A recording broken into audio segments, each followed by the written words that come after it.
Welcome everybody. Wow, that seems like way too much noise for the crowd that we have. Maybe we need that for the audio feed. Matt, do you need that for the audio? Yeah. Okay, stand back a little bit. A little louder. Yeah, turn it down just a little bit. I can only turn myself down so much. That's probably better right there. Welcome everybody, thanks for coming tonight. Our goal with this presentation is to concisely give you as much information as we can about the proposed opt-out. I want to thank, first of all, before we get started, the staff of this school. As you know, we're working through this pandemic. It's been quite a last 12 months, and we've persevered and done a lot of things different to be able to keep our kids in Garrettson here in the school building and doing the activities as much as we can, and I'm very proud of the efforts of the entire staff in the building, people driving the buses, everybody. And I know we're not a huge crowd here tonight, but we are also streaming this on the local Alliance channel, so thank you, Alliance, for allowing us to put this out there. And it will be archived also so that you can bring it up on YouTube if anybody has any questions, the information we give out tonight. So be a couple different ways. And we had a person come in earlier, and I'm sure we'll get some fact sheets out with certain things that people may want to know. But the board has been working towards trying to make this night as minimal as possible as far as the amount of money that we'd be asking for an opt-out. When we came here 5 years ago and we asked about doing an opt-out, it was for $500,000. And I know that I said the goal was that I hope we wouldn't have to use it all.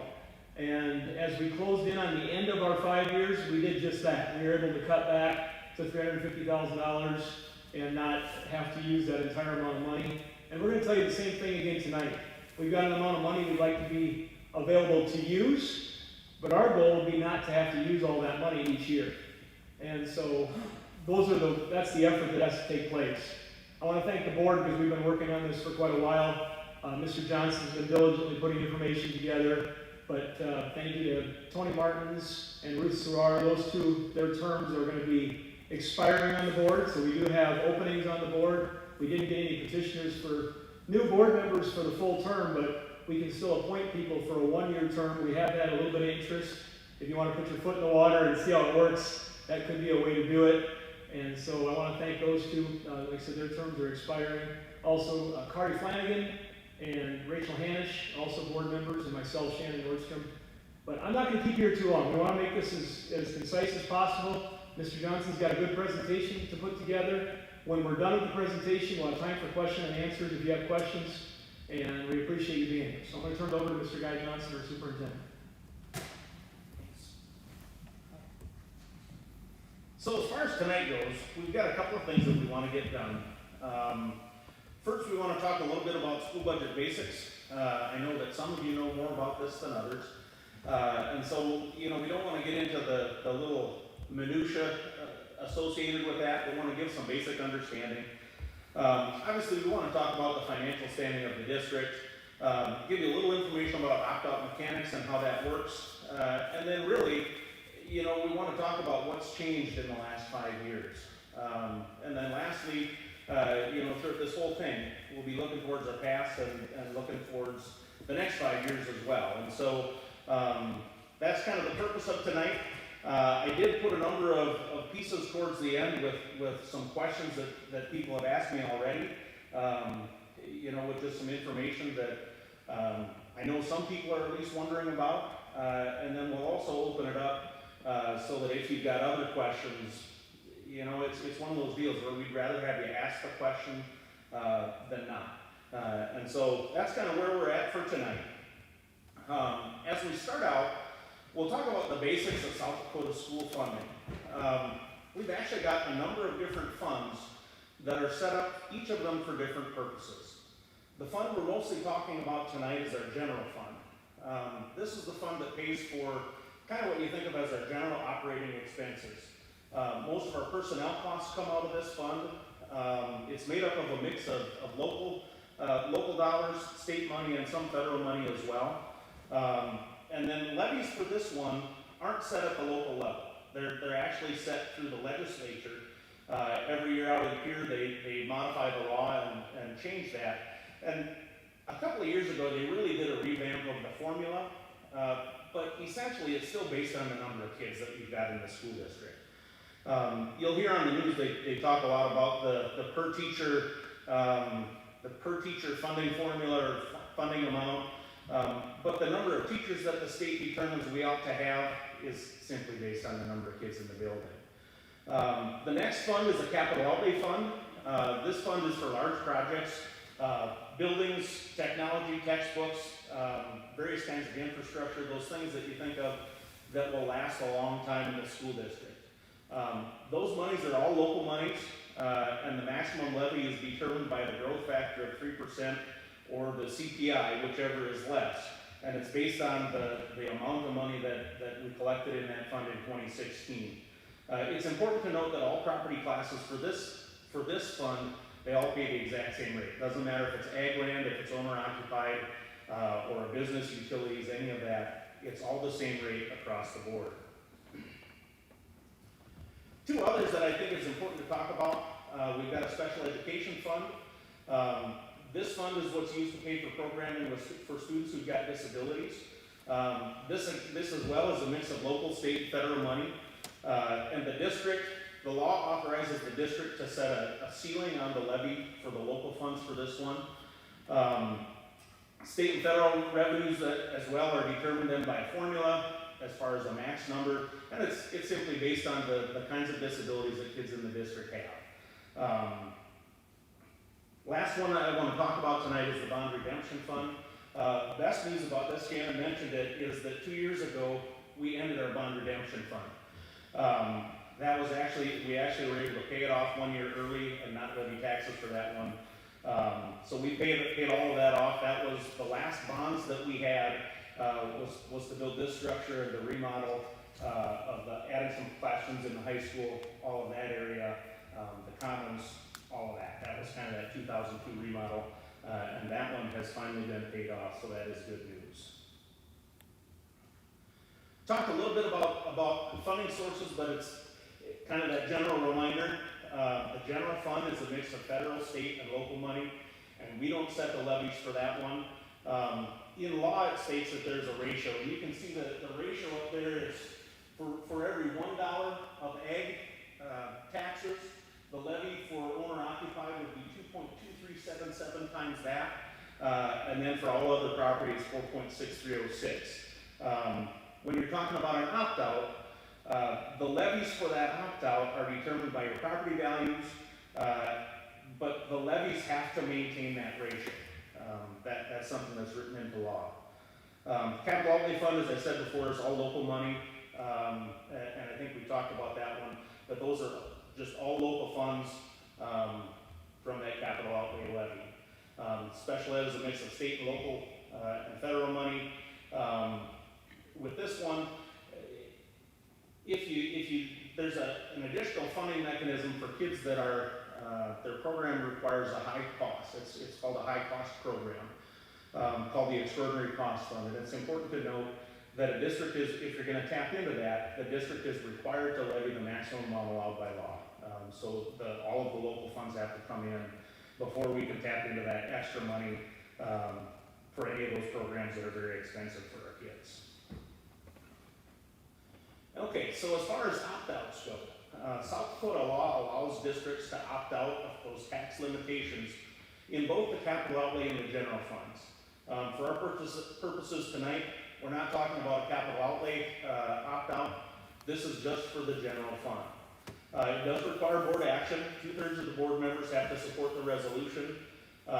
It's got to include the maximum dollar amount and the number of years that the opt-out will remain in place. For those of you who've been paying attention to this for a long time, prior to 2002, opt-outs were forever. And that's when that ended, was in 2002. Now you have to specify how many years. And then once it's in place, the school district can choose to use all of that money, some of that money, or they could choose to use none of that money as well. It's up to the board, and they pass that, or they determine that when they pass the budget on an annual basis. That's the time when they set the levies that are under our control, And they would also determine at that point how much opt-out money we're talking about. As far as how it works, the fiscal year for schools starts in July. Tax year doesn't follow that plan, it starts in January, and so it's a little bit, I'd say almost off kilter. So the current opt-out runs out in 2021, and the local money that comes in from that will actually be in the first half of the 21-22 school year. If the community supports the opt-out, the second half of that school year's opt-out money would come in the first half of 2022, or that's in April when you pay your taxes in the spring. And then, of course, the board has, the resolution they passed was for another 5 years. Okay, we've talked about that already. This is interesting. As far as the state of South Dakota goes, as of this last school year, 65 districts in the state have a general fund opt-out in place. That's a little over 40% of the districts in the state, so we're not necessarily alone. It's interesting when you look at the list of schools that have an opt-out in place, size doesn't seem to matter. The Sioux Falls School District and Harrisburg School District each have opt-outs in place. If you look at the surrounding schools, West Central, Beersford, Tri-Valley, they've all got opt-outs in place. And it's really schools, I mean, from the smallest to the biggest, that have felt like they needed to do this. Okay, so let's talk about where we were at in 2016 when we passed the original opt-out. With that passage of the opt-out and support from the community, our taxes were actually, if you looked at the taxes from the school, were actually the highest in the region. And we thoroughly appreciate the fact that our community was still willing, knowing what those levies were going to be. We had a bond in place at that time, but we feel pretty grateful that the community still supported us through that. And so the good news is our tax levies have actually gone down. This chart is one of them that we'll put out on our website, but this is a comparison that I got from the county auditor's office, just comparing some area school districts, and I know it's too small for you to read, and so I kind of summed it up on here. In 2017, our taxes were above average, so you take the average taxation levels for school districts in this area. Ag taxes were about 7% above the average. Our owner occupied was 15% above, and then our businesses were paying 23% above the average of the surrounding communities. 2020, comparable taxes are better if you look at that average. Our ag taxes are about 10% below the average. Owner occupied was 3% below average. And then for our businesses, that was 5% above average, but that's dramatically better than 23%. If you look at the actual levy amounts, that's decreased since 2017 by about 20%. And it is important when we're talking about these levies and all of that to keep in mind that any additional money generated for that general fund has to maintain that ratio that we were talking about $1 for ag, about $2.23 for owner occupied, and then about 4.3 for the all other kinds of property. One of the other things, actually, we were just talking about it before the meeting. Our valuations have changed a little bit in those last 5 years as well. Ag valuation changed the least, and that's, I think, partly due to the fact that it's on a productivity model to calculate how much the value of that land is. In 2016, we had a little over 130 million in ag property in the district. In 2020, that was at 131 million, so it rose by about 1%. It's important to note that in 2020, 1 acre of ag in our district was valued at approximately $2,990. And again, that's based on this productivity model. If you're going to sell that land, it's worth more than that probably. But it's kind of a complicated formula. If any of you are interested in it afterwards, I'd be happy to talk about it with you. But it's an interesting formula designed to rate how productive land within a certain area is if you're going to grow crops on Owner occupied, that one's changed quite a bit. There's been a 31% increase in valuation since 2016 there. Went from about 113 million up to 148 and a half. Some of that is new construction. Those of you who have a house in town and pay the taxes on it know that it's probably not all new construction. Part of that is that over the 5 years, property valuations in town have simply gone up. So same properties, it's just they're valued at a higher level. And then as far as our other, that includes businesses and utilities. In 2016, we had about $30 million in valuation in the district. 2020, it was up to 34.8. That's about a 14% increase in valuation. Our enrollment has also changed a little bit since 2016. And I'm pleased to say that actually the previous 4 years, we were on a pretty good trend to where we were going up. And then this pandemic stuff hit. And we had some folks who opted to homeschool their kids. That's a trend that we've seen across the state. We graduated a pretty good sized class, and we brought in one of the smallest kindergarten classes we've had in a long time. You can see the numbers there. We were at 463 in 2016, went all the way up to almost 495. And then this last fall, we were back down to 465.3. So it had changed by about 2 kids from 2016 till then. Our current numbers are about 477. We had a number of kids join us in town right after the Christmas break. So for the second semester, our numbers did rebound a little bit. It will be interesting to see what happens this next year. We're optimistic that things will become quote unquote more normal in our schools across the state as people get vaccinated and as this, hopefully the data trends continue moving in the right direction as far as the pandemic goes, so we can get back to a more normal routine in school. Open enrollment trends. In 2016, we had 48 students open enrolled into the district. In 2020, that was 65. In 2016, we had 73 students open enrolled out. In 2020, that was 84. So each of those went up a little bit. It's important to note with our open enrolls out that oftentimes those are folks who built an acreage within our district. Kids and parents may not ever come into our school, but rather they open enroll back to the school. Oftentimes it's the random school district. When people build over this direction, they want to keep their kids in the same school district, and so we do see that on occasion with respect to open enrolls out. Okay, this one's an interesting one as well. Back in 2016, our general fund balance was what we would consider to be dangerously low. You need to have taxes come in twice a year, and so the school district, if you look at our general fund, you'll see 2 big peaks, and that's typically when we get our fall taxes. There's one large payment, and then we get our spring taxes, and it's another one, and then you'll see that number go down, and then it peaks up again, and then it comes back down. We've got to maintain a certain amount of money in our general fund balance in order to do what we call make our payroll, do cash flow, all of that kind of stuff. In 2016, we were dangerously close to having to borrow money to be able to make it between those 2 large tax disbursements. You can see in 2020, that has grown quite a bit. Now, we do expect to spend down that fund balance a little bit this year.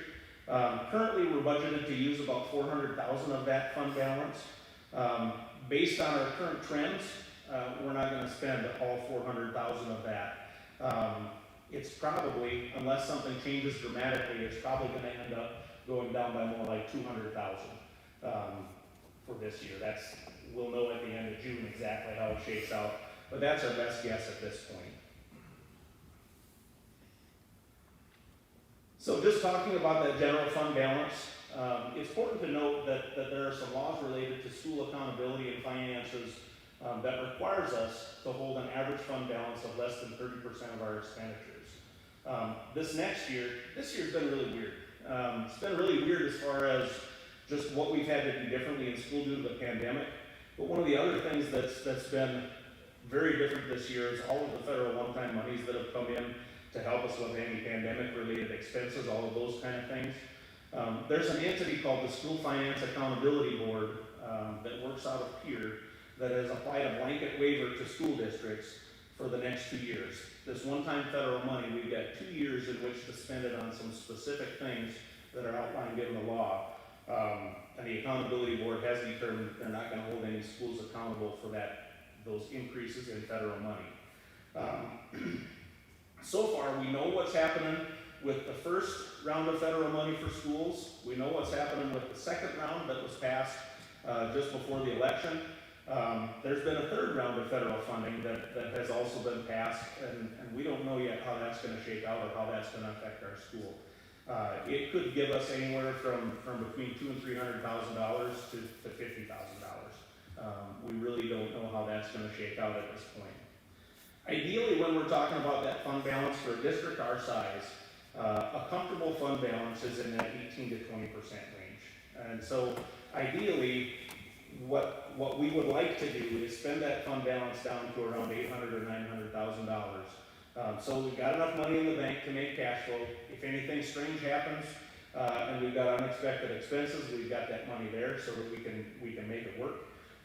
But yet, it's not too much money sitting in the bank either. And so that's part of our goals over the next couple of years would be to spend that fund balance down. We just talked about that one, so we don't need to move forward. Let's talk about food service fund. This one's a little bit different as well. For those of you who had kids in the district 5 years ago, we had made the transition to lunchtime solutions. Our food service accounts were not sitting in a good situation at that point. In 2017, we had to spend $90,000 out of our general fund to make things balance in our food service account. It was losing a lot of money. Our goal then was to transition to a spot where we're breaking even. So in 2018, you can see that it went down to $23,000 in the negative. We, of course, backfilled that hole with the general fund. 2019 and 2020, both of those years, it was at zero. This year, we expect that to be the same. And so that's something where we feel like some real dramatic progress has been made, where we don't have to spend that $90,000 out of our general fund to make sure that our food service is operational. Our preschool fund operates the same way. That's actually funded by 4 different sources. One, we've got a federal source with our Head Start funds. Every year our district receives money for kids who qualify for Head Start. Some of that's paid through the special education fund as well, and that's typically about 10 to 15% of our students, so 10 to 15% of the funding comes from that. We've got another chunk of funding that comes from tuition payments from parents. If the kids don't qualify for either of those 2 programs, then the parents end up paying a tuition. And then we also know that the full cost of that tuition is not going to cover all of the cost of the program. And so we do plan to subsidize that program. We think it's an important program for our kids in the district, and we do subsidize that out of our general fund. Now, in 2019, things were looking pretty good. We only had to subsidize it by about $25,000. Last year, things changed though in March. If you can remember, it was Friday the 13th in March when the governor shut down the schools. That means no more tuition payments were coming in, and so that's part of the reason you see a spike then in 2020 as far as the preschool fund goes. We're not exactly sure how it's going to shake out yet for 2021, but we'll know that at the end of June. Okay, we've talked a little bit about the opt-out mechanics and the resolution that was passed. It's a $350,000 maximum opt-out for the next 5 years. As I said, we've got some uncertainty as we finish out fiscal year 21. As the legislature in South Dakota also is considering some one-time money. We've got some more federal money coming in. And it's important to note that the board can choose at their budget hearing or at their budget meeting when they pass the budget that they can choose to tax for all of that money, some of the money, or none of the money. I feel pretty comfortable in speaking for our board at this point in that if we don't need the money, they don't want to tax for it. And I think that the history of this last opt-out, the last 5 years, bears that out. Those first few years, we needed that $500,000 to get to a point where we were pretty comfortable. For the last 2 years then, the board decreased that amount down to $350,000. Based on where we're at, I could see, next year that the board doesn't take much opt-out money at all. Kind of depends on how this shakes out with the federal funds, and keeping in mind that we do want to spend that fund balance down in the general fund to get down to that $800,000 or $900,000 range. And I feel pretty confident in saying that that's one of the goals of the board would be to decrease taxes. This is probably the slide that everybody always wonders about. How exactly is this going to affect me? And so, based on the most recent valuation data, and that's from that 2020 data, ag land, the levy would be about 55 cents per 1,000 in valuation. Translates into about $1.64 an acre.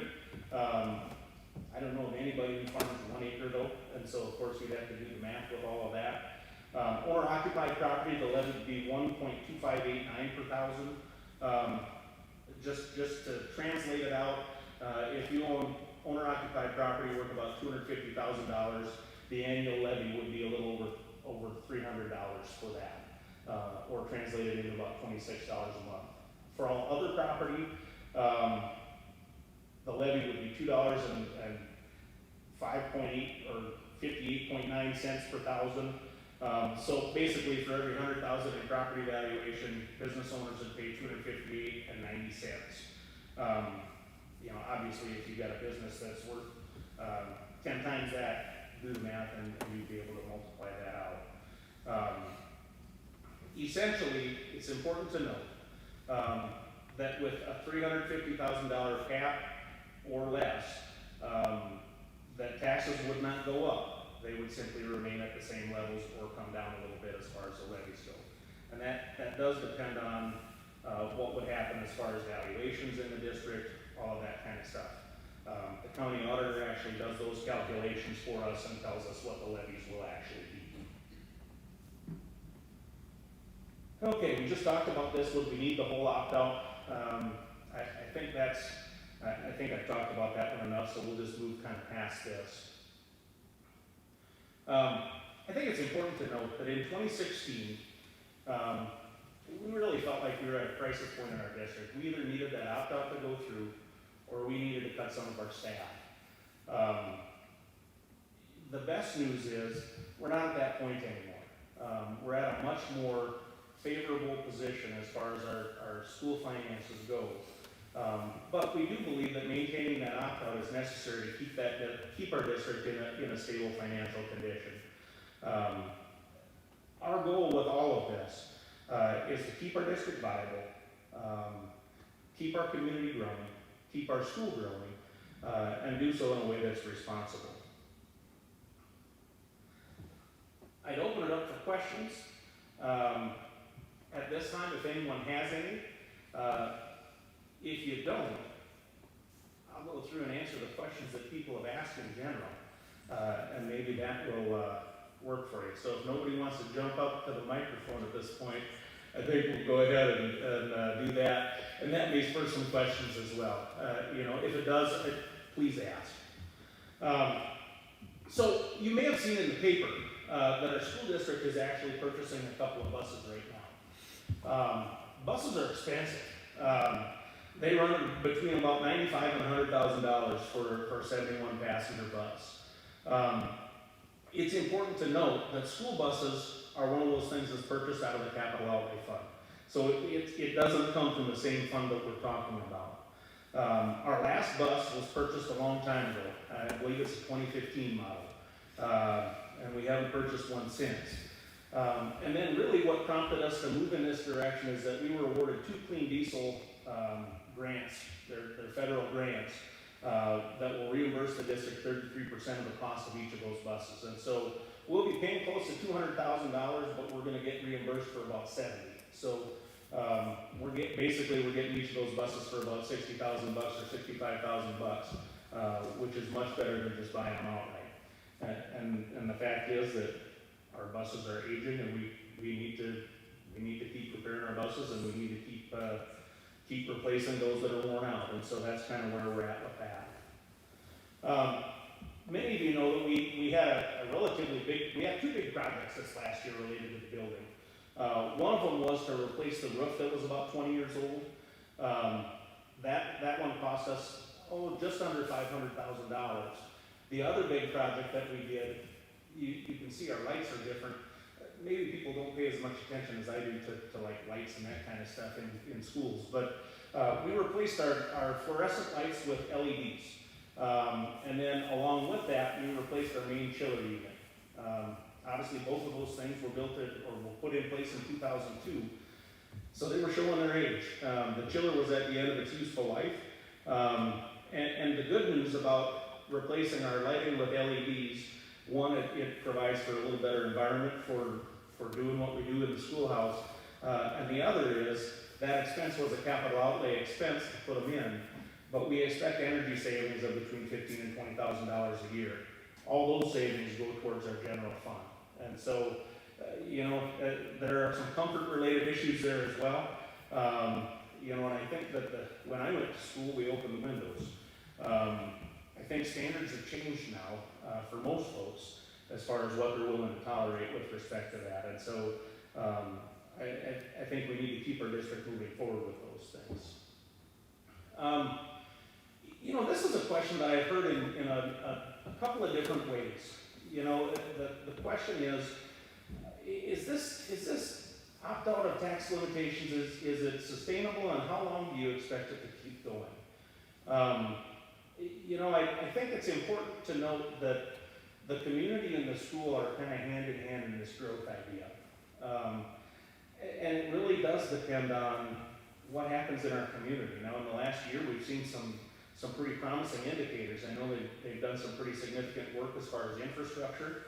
We're putting a 12-inch water line down along Highway 11. Obviously we've done a couple of street projects in town to kind of make it look a little more presentable and a little more beautiful around town. But also, the fact that there's some housing going up in town is also encouraging to folks like me. Our school funding for the general fund is dependent on the number of kids that come to school here. And so, we're hoping that we're going to see growth. Obviously, one of the biggest things that we can do is do our best to provide a good environment for our kids to learn and grow in. One in which our kids are comfortable and feel cared for, all of those kind of things. And so, really, the answer is it depends on what happens within our community and as far as our school community goes as well. Obviously, the goal is that we won't need it for forever. This is one of those deals where the trend, our hope is that the trend will get back to moving forward with increasing the number of students and also then decreasing the amount that we need to ask the community to provide through the opt-out. I think I explained this one pretty well as we were talking about the general fund balance. That fund balance, I've heard this question before as well. The fund balance has grown over the last 5 years. If that's the case, why do you need an opt-out? And it's important to note that, when we started this thing, we were really at that point where if we didn't have the opt-out in place, we were going to need to cut staff. My concern with that is, one of the reasons that people come to a school like Erickson is we expect smaller than normal class sizes, normal compared to a big school. Knowing that if we would reduce staff to the point where we've got 30 or more students in a section, I guess my question would be how long are parents going to be willing to tolerate those large class sizes? And again, we're looking for growth in the district, and so our hope is that we'll be able to spend that fund balance down and then simultaneously not need the opt-out as well, but it depends on growth.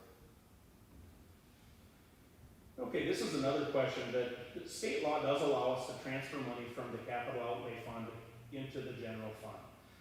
In the last 5 years, we have done that in one of those years. We transferred $65,000 from our capital outlay fund into the general fund to support that in addition to the opt-out. It's important to note that our newest facilities are about 20 years old. The remodel and the what we call the new gym was built in 2002. Our athletic complex was completed in 2005. The life expectancy for a turf football field and a track is about 10 years, 10 to 12 on the long end. We completed it in 2005, and so we're well past that. And quite frankly, both our track and our turf field are showing their age. And so we've got some of these other projects that we just need to get done. Other projects around here that if we don't continue to move forward with replacing and making improvements, our concern is that if we put off these repairs and replacements too long, that then you end up where you need to do a ton of them all at the same time, and that's not really a sustainable deal as well. So other projects include replacing windows, updating the vehicle fleet. We've got a number of doors that are original equipment, some of them from one from the 60s over on this end of the building, and we've got one from the 70s or I don't know if it was 70s or 80s, but over on by the second and third grade area. Some of those kind of things need to be done as well. And so we feel like we do need to preserve some of that capital outlay money as well, just because we've got to keep on doing our updates to keep our building in good condition. Okay, this is probably one of the key questions that people ask, and that is, what has the district done over the last 5 years to reduce our costs? We talked a little bit about the way that our move towards lunchtime solutions, when we made that move, we were upside down in that food service fund in a big way. The chart that I had up there showed us that we were $90,000, the general fund had a supplement food service fund. Today that's zero, so that $90,000 gets to continue to stay in our general fund. A couple of other examples, we've already talked about the LED lighting project. One other good example is we used to, I think of it as rent. We had a custodial service that would deliver us like our dust mops, like the 6-foot wide mops for all of our custodians. They clean them, they deliver them once a week. All of our rugs were that way, and all the rags for the custodians were as well. It looked to me like we were basically purchasing new rags about every 3 or 4 months. Was kind of how it worked. So we eliminated that. We ended up buying a wash machine and buying a dryer. And our custodians do laundry every day now, and it's those custodial rags, it's the microfiber mops, all of those kind of things that it's the first year it didn't pay off because we had to buy all our own stuff. Since then, we've bought 40 or 50 rags a year to keep up with it, to keep up with those that we throw away. Again, does that save us $100,000? No. But it's probably another 10. And again, it's each year, that's $10,000. We've made other changes in vendors and services by bidding some of those things. Our garbage service, the last time we did that was last year, and that bill was cut approximately in half. Copier services went down by $24,000 a year when we redid that process. We went from about $36,000 a year down to $12,000 a year. Gym floor resurfacing, you don't think about that very often, but we used to pay close to $10,000 a year to have our gym floors resurfaced. We changed our vendor. We spend $2,500 on the materials, and the fellow who sells it to us, he comes and does our floors and doesn't charge us the labor. He gets the commission for selling the product, and that's ended up saving us $6,000 or $7,000 too. There are other examples that I'm sure I'm forgetting as well. Many of them being that we save $5,000 or $10,000 a year, but that's $5,000 or $10,000 a year. And when you add all of those things up, when one piece is 90, another's 20, another's 25, those end up being significant cost savings that happen on an annual basis. And so we think that's a very positive thing. Obviously, we're going to continue looking for those opportunities as well. Next question that I've heard I've heard this a number of times, is what are we doing to attract more students? It's not typical for a public school to advertise for students. A couple of years ago, we had a commercial that ran. Actually, Shane and Son Riley put together the commercial. It was outstanding. It really made Garrettson look like a great place. And we appreciate that. And we did run that commercial a number of times at that time. We haven't done so since. Realistically, our goal is to treat the kids that we have very, very well. We do know that some of those, we started the year with 463 and a half students, and now we're up to 477. We know that 2 families came specifically to Garrettson because people told them, we got a great school here. We know that because the parents came and told us that. I'm kind of proud of that. I think it's a very positive thing as far as our staff goes and our principals and teachers. And ultimately, the goal is to treat people well and to provide a good program for them so they want to come to school here in Garrettson. Our strategic plan specifically addresses the issue of organizational culture and climate. It's something that we're always working on. Whenever you're dealing with kids, we know that we're going to have ups and downs, but our goal is to try to teach them how to live well with one another and to be good supports for each other as well. Now, we also know that being young people, they sometimes make some mistakes, and our goal is to teach them through those mistakes to help them make a better decision the next time. Next question is one that, people sometimes want to know, so what did I get? What did I get for paying a little bit more in taxes?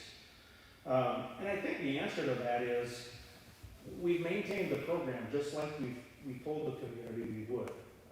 That we would maintain our programs, we would continue with our small class sizes. That the purpose was never to increase our programming or to have the new whiz-bang kind of things, but it was to maintain the program that we have and then work to reduce the amount that we ask the community for down the road. And the support from the community is, part of what the community bought was a school district that's in a much better financial position at this point, and one that as we continue, will be financially viable down to, into the future. Obviously, those enrollment trends and the fact that we were on a 4-year positive trend and then it stepped back, that's a little bit concerning to me.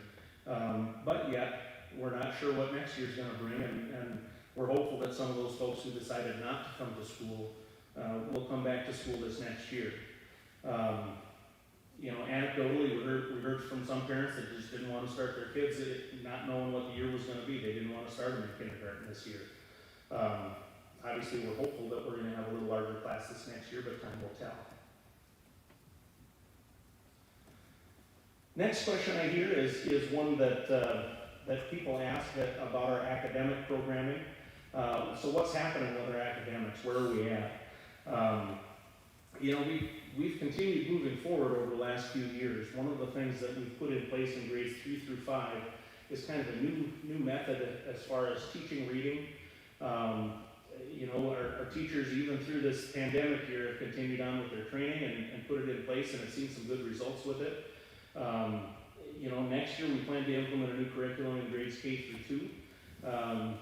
Again, moving forward with that. Down the road, we're going to move forward with some changes in our math curriculum as well. We implement the use of a new test for our students that helps us to determine exactly where they're at. And then partnered along with that, we've got a different program that's called IXL that helps us to target the instruction for those kids in, for areas that there maybe are their weak spots. Interesting, as I checked, just preparing for this today, I logged into the system just to be sure that I was accurate. Since the beginning of this year, kids in our district have answered with that program over 460,000 questions. There are 7,000 discrete skills that they have worked through enough so that to be considered mastery. It's 100% if the questions are answered correctly on that one. When we're talking about learning skills to proficiency, it's 80% or above. And so we've got 7,000 different skills that, granted that's spread out over 470 kids, but 7,000 skills earned to mastery and over 9,000 that are at proficient. We've never had that kind of quantifiable data in the past. And we're proud of it, the fact that our kids are moving forward and doing the best that they can. Every year we also give a test that's called the National Career Readiness Certification Program. It's important to note that this one, they don't give you like proficiency ratings. Instead, they give you a platinum standard or a gold standard, or it's platinum, gold, silver, bronze. And I'm not sure what the bottom one is. Thankfully, we didn't have any students at that one. But of our kids, 58.5% of them were at that platinum or gold rating. The state average is 41%.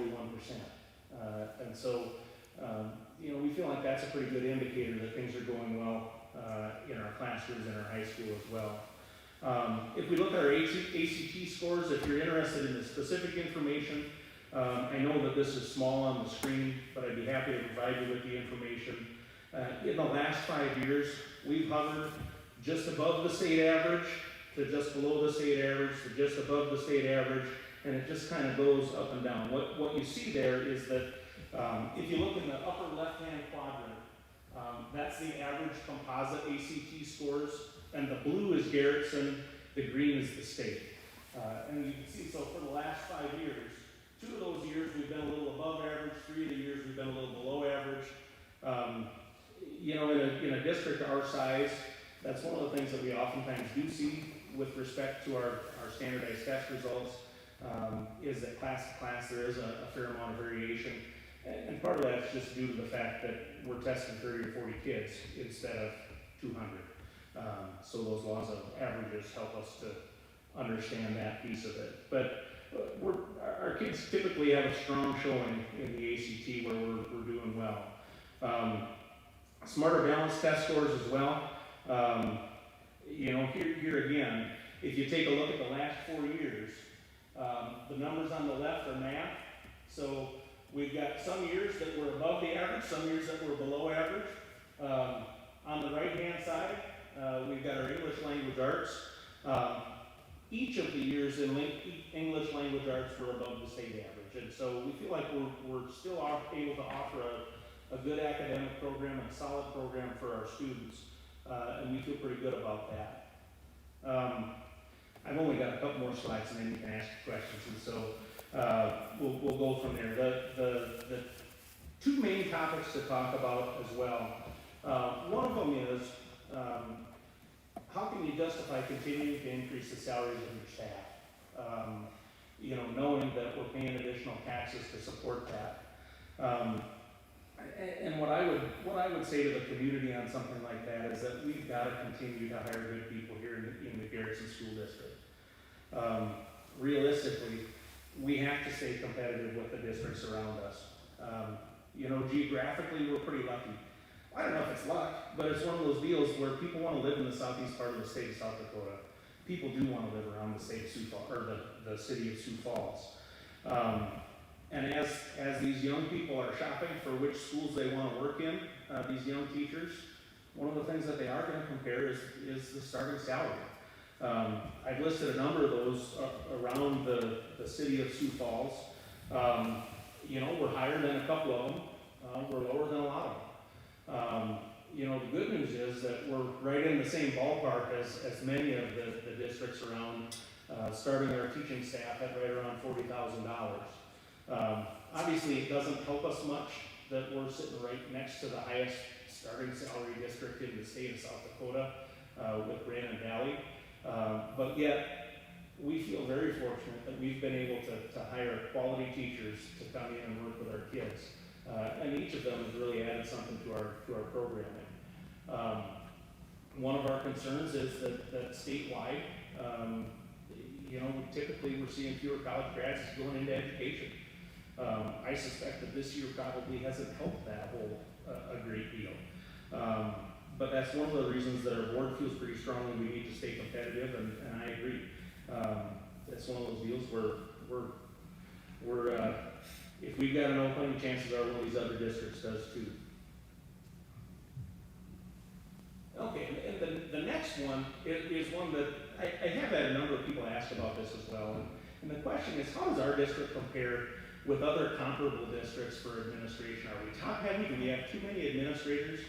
And I understand. I mean, this question directs me personally because I'm one of them. And so I figured that probably the best way to address that is just by looking at data. And again, we'll make this presentation public. What I did, the Department of Ed has incredible data with respect to finances in schools. And so this is from the most recent that they've got. What I did is I pulled out the expenditures from FY20 for all of the districts. And I ranked them by the number of kids. Took Garrettson right in the middle, and I went with the 10 smaller schools and the 10 next bigger schools. So we got a span of 21 schools with Garrettson sitting right in the middle. And I know that you can't read those numbers, but again, we'll make those available.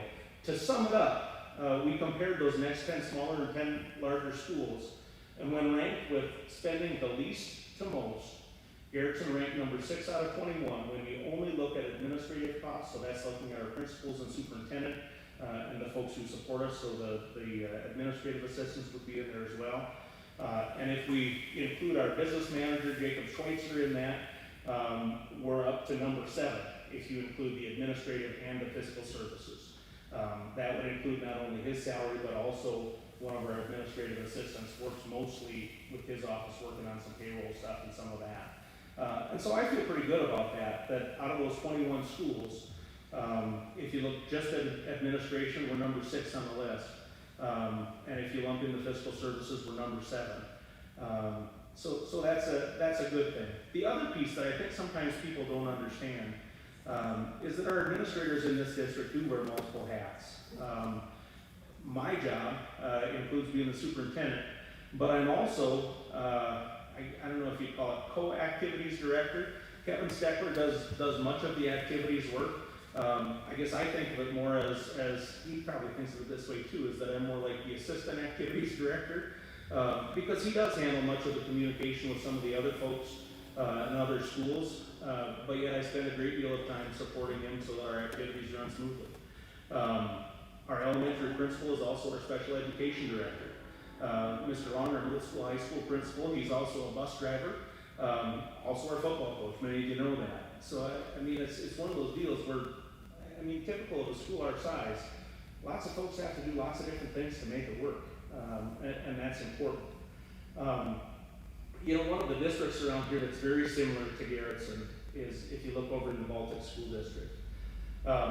At the time that we were talking about this in 2016, they had fewer students than we did. At that time, they also had some, typical of a school our size, they had some administrative positions that were shared. Your superintendent was also the elementary principal. I think it's been 2 years now since their student numbers grew to the point where they actually added an elementary principal. It ended up getting to be too much for just 2 people to handle all of the administrative duties. And you know, that's just one example. Bottom line is each school district figures out how to do it the best that they can. You know, and that's one piece that I think is important for us here, is that, you know, I guess our commitment is that we're going to do what needs to be done to make our school run. But that's kind of where we're at, and that is one of the questions that I've heard a number of times. And then the last thing that I'll leave you with is the efficiency rating of the district. You maybe didn't realize the Department of Education rates us as far as efficiency dollars per student that we spend as well. And the most recent data that the Department of Ed has, we're ranked at 119 out of 149, with 149 being the most efficient. And that means spending the least amount per student. So if you do the math on that, that puts us in the top 20th percentile of most efficient schools in the state. And we're working hard to continue to do so, you know, to reduce our costs and make sure we're spending the public's money effectively.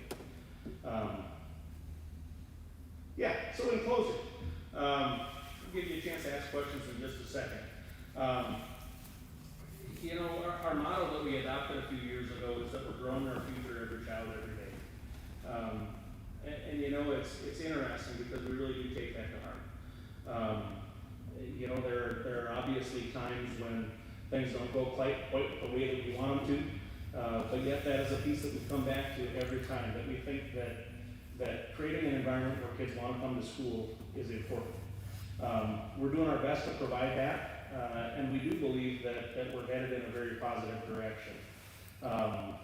You know, if you'd rather visit about some of this stuff privately or would prefer not to ask any questions via the microphone, I understand that too. You know, most people don't really like talking into a microphone. What I'll leave you with is I appreciate the fact that all of you came tonight. It shows that you're willing to listen, willing to learn a little bit more. And I sincerely hope that if you've got questions about this, please call me. If you've got a group of people that you know, the group has questions, I'll be happy to get out and I'll come to your meeting. I'll come to whatever. I'll come and, you know, I would just rather that you have accurate information and you know, it's all public information. We'll be happy to give it to you. And so that's kind of where we're at with this. If you've got questions, I'd be happy to hear them at this point. Yeah. What happens if the opt-out doesn't go through? Well, that's a good question. The question was, what happens if the community does not support the opt-out? Very likely, obviously, we would look at ways to continue with the Bible school district. And so one of those things would be, we've got some time. We've got a fund balance right now sitting at $1.2 million. This next year, we'd end up spending that fund balance down. The following year, we would do the same. Potentially getting us right back to where we were 5 years ago, to where we're at a crisis point where we either need to pass an opt-out or we need to consider where we're going to reduce our staff so we can be financially viable. It would likely mean that we would figure out how we can put off all of those capital outlay projects to funnel some of that money into the general fund. But there again, you know, the short-term consequence is that you just put those projects off. The long-term consequence is, you know, we've got an old building that needs repair and improvement. And so we'd likely be looking at, in a couple of years, talking about reducing our staff. You know, 80% of the general fund is wages and benefits. You know, so the vast majority of that, if you're talking about making significant reductions in expenditures there, you're talking about reducing the number of people who work in the school. Good question. Yeah. Will you have another informational meeting or this on the school website, would you say, that people can watch this? Our intent right now, Mr. Schrank is up there recording this event, and so it is being broadcast on our cable channel right now.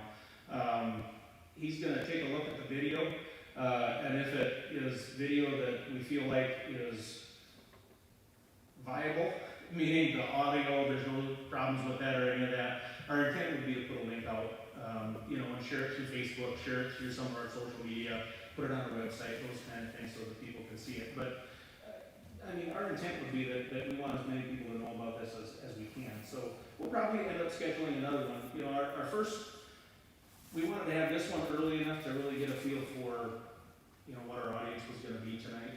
But I appreciate the question. You know, we want to get the information out to people. So we'll be using our website to put some of this out in writing, you know, as evidenced by one of our community members who came in prior to the meeting, and he didn't want to sit through the meeting, he just wanted the sheet. You know, give me a single fact sheet is what he was looking for. And I bet he's not alone. I bet there's more than just him looking for concise information and he can make his decision. So, And when is the date to vote? the date to vote is set for May 11th. It's, I believe, the second Tuesday in May. Yep. Other questions? Yeah. How much do we currently have in our capital outlay fund?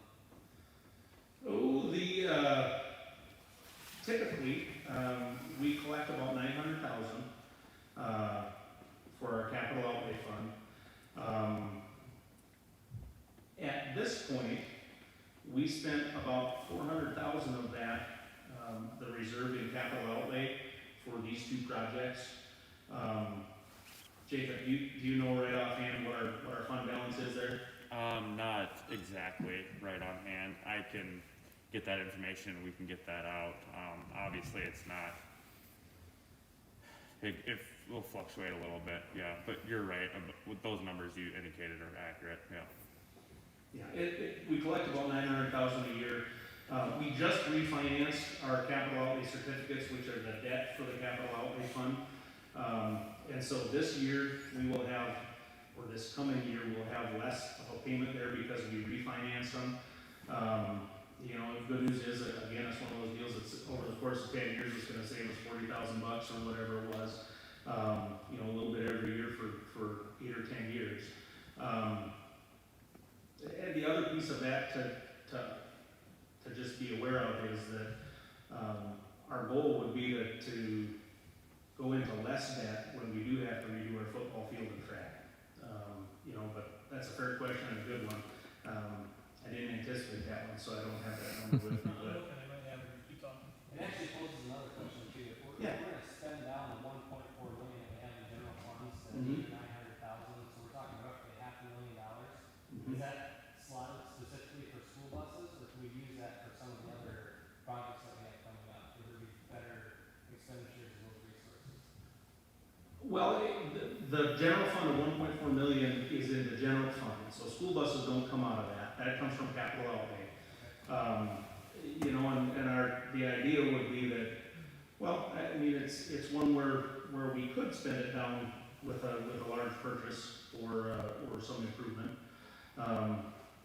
You know, I guess that'd be something that the board would have to consider if they wanted to do something like that, as opposed to, if we did something like that, it would probably require us to take more in opt-out money rather than just spending down for general funding expenses.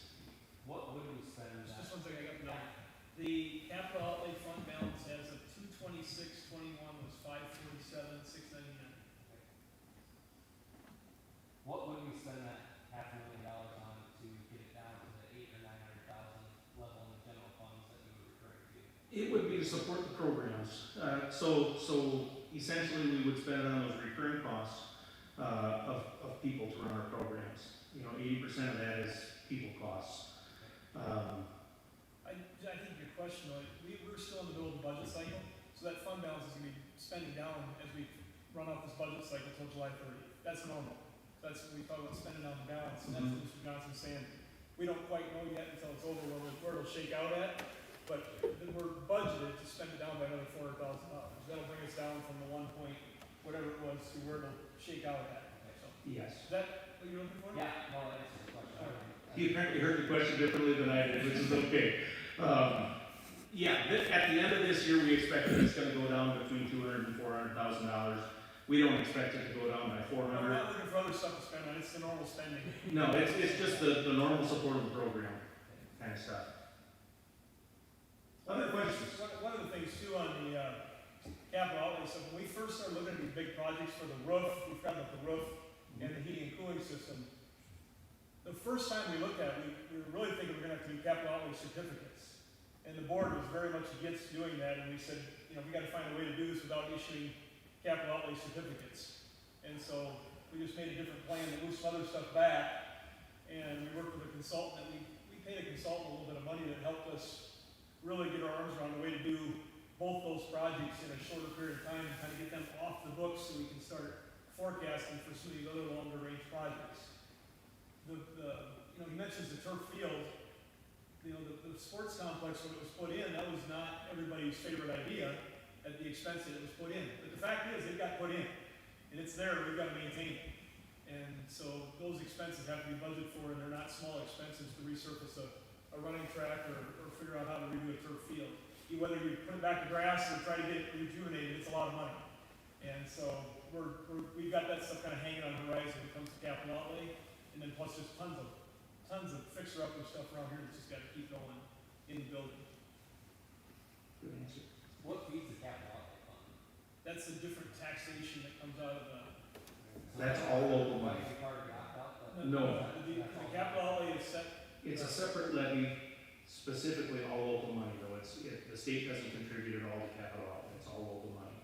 And that's the one that's taxed equally across all property types. And the state controls how much capital outlay you can tax from the district. Yeah. Or, As a follow-up to this lady's comment up here, class size is one of the things I think most people look at when they choose a school. What's our, and you had some good numbers up there, but what's our average class size here in and you know, it really varies class to class.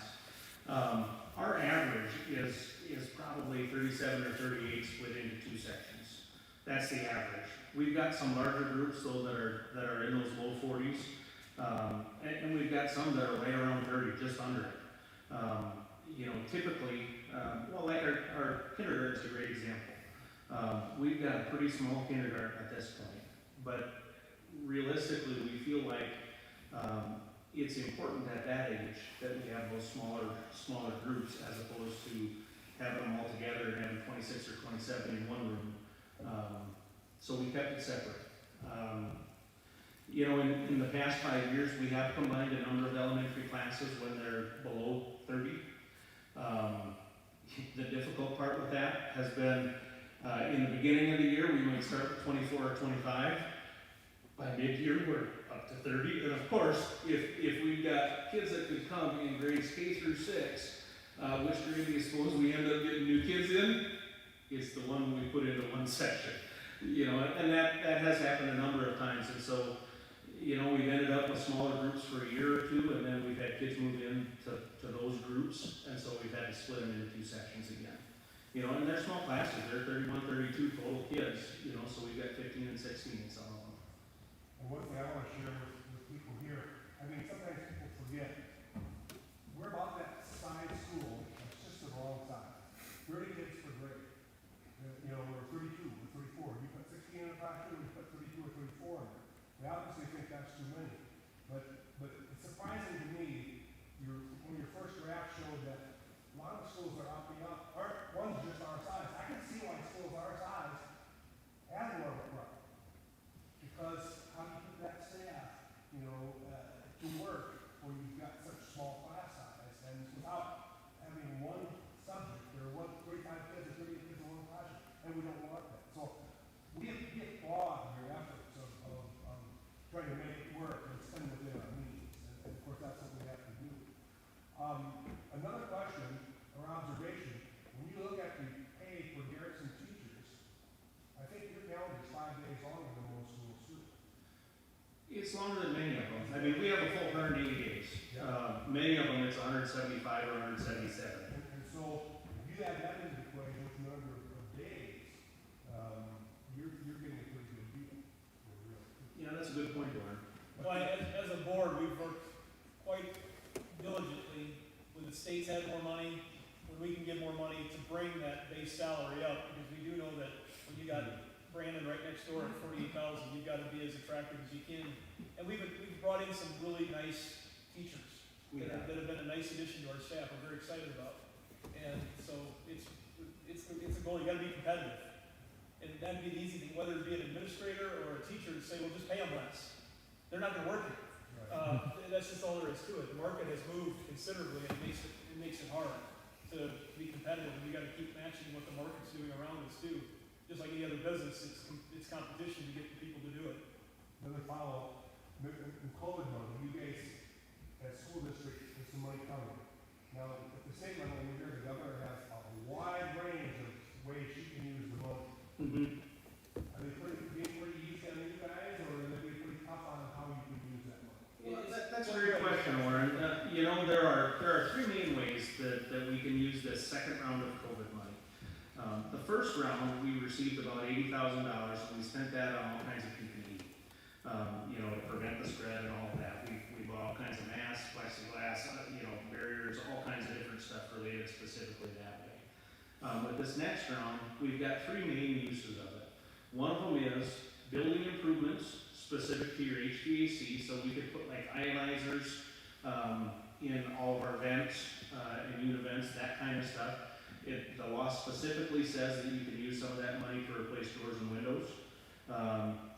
And so I'm not necessarily certain how that relates to coronavirus, but it's allowable.